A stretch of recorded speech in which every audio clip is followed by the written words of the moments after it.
Sam, Yes. let's talk about Bauhaus architecture. Baik. What is Bauhaus architecture? I know what is Bauhaus architecture. Let me show you a video. Bauhaus was one of the most definitive design movements of the modern age, reaching its peak between the two world wars. The word Bauhaus, loosely translated from German, means house of construction or school of building. Bauhaus was a new type of art school. Historically, European art academies taught each design subject separately.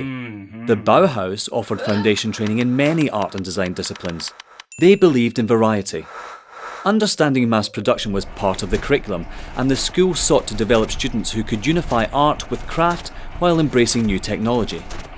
It was also the beginning of the art school as an alternative way of life. Germany at that time was a pretty conservative place, and before the Nazis said "Nein" to the Bauhaus, it was arguably the most celebrated art school in the world. Bauhaus thinkers believed the world needed to be fundamentally rethought. Unnecessary ornamentation was out. Minimalism was in. Good design required simplicity and geometric purity. One of the best known icons of Bauhaus design is the cantilevered chair. Designed by someone named Breuer, it was inspired by the steel tubes of his bicycle, and ultimately led to the first lightweight, mass-produced metal chair.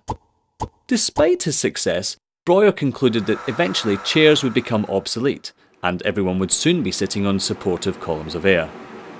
Bauhaus was all about innovation and inspiration. Nowadays, Bauhaus influences can be seen everywhere, from road signs and graphic design to big windows and even bigger buildings. In architecture, the international style, as it became known, influenced skylines the world over. Bauhaus was about ideas, reform, exploration and vitality, about making more tidy sense of the rapidly evolving world around us, and giving us more cool stuff for our apartments. How Bauhaus is your house? So, now you know it?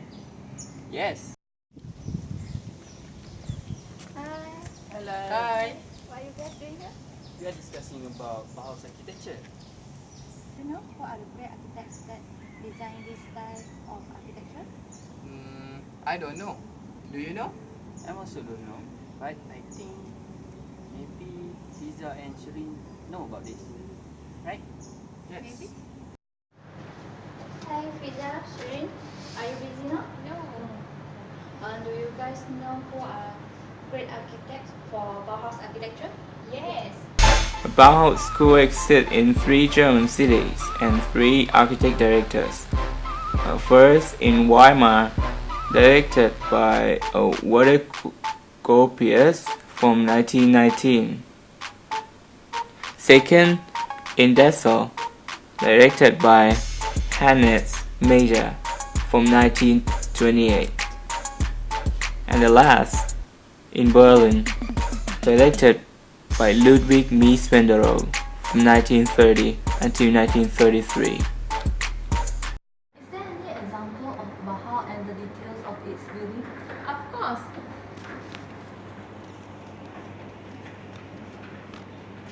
The Bauhaus School was founded by Walter Gropius in 1919 in Weimar. This school was designed for art and architecture, as it was appreciated for its unique approach to art and design. The school operated from the time of its establishment until 1932, when the Bauhaus was closed down during the war as the Nazi government seized power in Germany.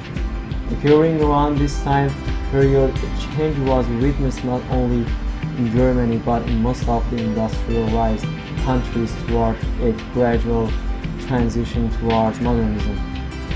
Everything was influenced by this trend towards modernism, as mechanism and manufacturing were beginning. They blossomed, including art and architecture at the time. Influenced by the trend of the time, Gropius designed this school, which to this day remains as an exceptional contribution to the world of architecture. Bauhaus stands as a preparation of one of the early modern buildings built in Germany, as its structure and design was very different than those built previously. The Bauhaus style became one of the most influential currents in modernist architecture and modern design. When Bauhaus was constructed, there were no buildings built around it. Therefore, isolated, it seemed like a giant without an equal. But today, it's surrounded by other buildings and it looks much smaller than before. The building has three wings: North Wing, the workshop track, and the studio building. The schoolrooms, the studio house, and the workshop are in different buildings, connected together by a two-story bridge. The residential block has 28 rooms for students. The building doesn't have a central view or a main entrance. There are a number of entrances based on its various functions. If one was to walk into this building, perhaps the most eye-catching sight that one might encounter is the use of colors. Light colors chosen for the inside of the building and transparency are among the most important design features used in this building, and which make it one of the most impressive examples of the modern architecture. Among other things are the doors, pink wall, large window and mirrors, which emphasize more on its modernism. Even the metal furniture was not something common for its days. One of the most important and fascinating things in this building is the bridge, which consists two main places together. No one can move through this transparent construction unseen. So what's it? Is it clear now? Yeah, that's enough, friends. A lot of information that we get, right? That's all for us. Bye!